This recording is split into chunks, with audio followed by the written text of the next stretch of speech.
नाग एक नागिन, दोनों प्राणी अपने में जुट खेल रहे थे। वो बेचारा डॉक्टर साहब देखे नहीं, कहा कि गाड़ी से चढ़ा के नाग को कुचल दिए। नाग देवता वहीं पे मर गए। नागी रोने लगी और जहां तक गाड़ी गया, गाड़ी वाला को पीछे पीछे गई और बोली कि जैसे मैं अपने पति के लिए तड़प रही हूँ, वैसे मैं तुझे छोड़ूंगी नहीं। जैसे मैं पीछे पीछे घूम रही हूँ, एक दिन तुम्हारी भी बकरी तेरे लिए घूमेगी, मैं बख्शूंगी नहीं।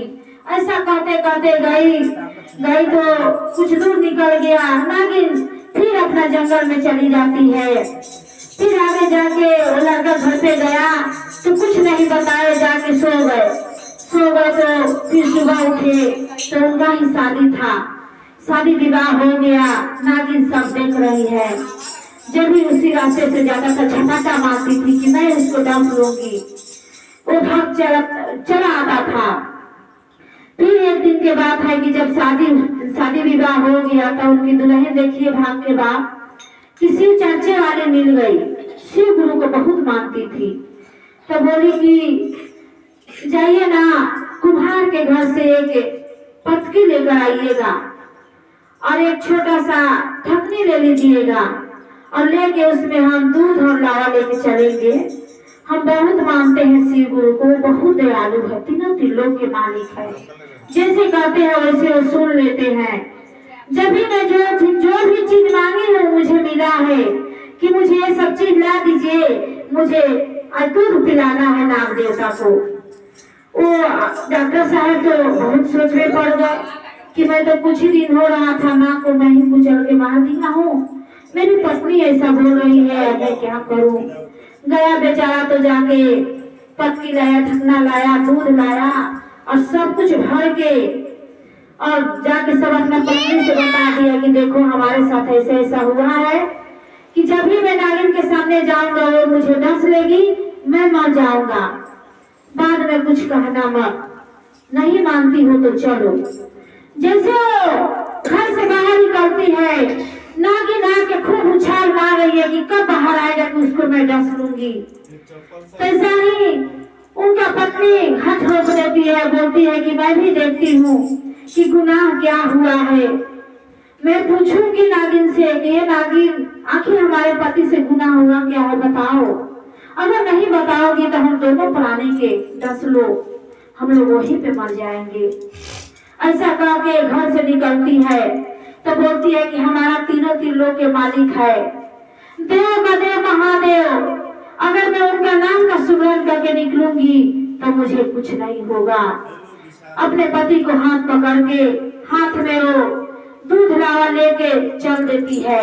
जाती है तो आगे में भोले बाबा साधु के रूप धारण करके आगे आगे वो चलते हैं, पीछे पीछे ये लोग है। नागिन एकदम बीच रास्ते पे फान एकदम खड़ा करके खड़ी है कि कब आएगा कि मैं उसको डस लूंगी।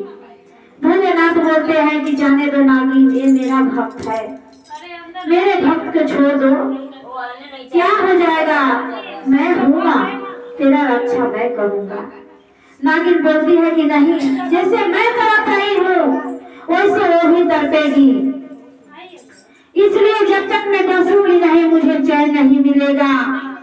काके भोलेनाथ डमरू बजाते हैं, जाके सामने खड़ा होके तो पूरा खड़ा हो जाती है कि जब तक डसूंगी नहीं, जब तक आपका गाला में मैं आके लपटाऊंगी नहीं। तब भोले बाबा बोलते हैं कि ये नागिन नहीं मानोगी, 12 बरस तपस्या की थी, 14 बरस से तू जल में रही और 14 बरस के बाद तू मेरे कमंडल में आई तो मैं तुझे अपने गले का हार बनाया। मेरी देवी ने तुझे 3 टुकड़ा करके जंगल में फेंक आई, फिर भी मैं तुझे अपनाया। मेरी पत्नी आती है अगल बगल, लेकिन तू मेरे गले की हार आती है, मान जा। अगर नहीं मानेगी तो तू मेरा गले का हार कभी नहीं बनेगी। वो मेरा भक्त है, वो मेरी शिष्य है, उसको मैं कुछ होने नहीं दूंगा। कोई भी अगर आता है तो दीदी भैया लोग ध्यान दीजिएगा, कुछ भी होता है अगर भोलेनाथ के नाम को आप लोग सिमरन कर दीजिए कि हे प्रभु, हे भोले बाबा, आप मेरे गुरु हैं, मैं आपका शिष्य हूँ, क्यों ऐसा हो रहा है, आपके कोई कष्ट नहीं होना चाहिए। कुछ नहीं होगा, कुछ भी नहीं होगा। रह गया ग्रह का बात, तो ग्रह है तो कटते कटते कट जाता है। तो उसके लिए आप लोग को कुछ जागरण, ऐसे आप लोग को जगना पड़ेगा। तो ऐसा करके नागिन नीचे जाके ठप हो जाती है और जाके दूध लाया। ऐसे सुभराज के बोलती है कि नागिन देवता, पहले मेरा दूध हलाओ, खा लीजिए, फिर जो करना होगा कर लीजिएगा। नागिन दूध लावा सब कुछ खा के और बोलती है कि जाओ, जाने दो, वो गलती तो सबसे होता है, वो गुनाह उसको अनजाने में हुआ है।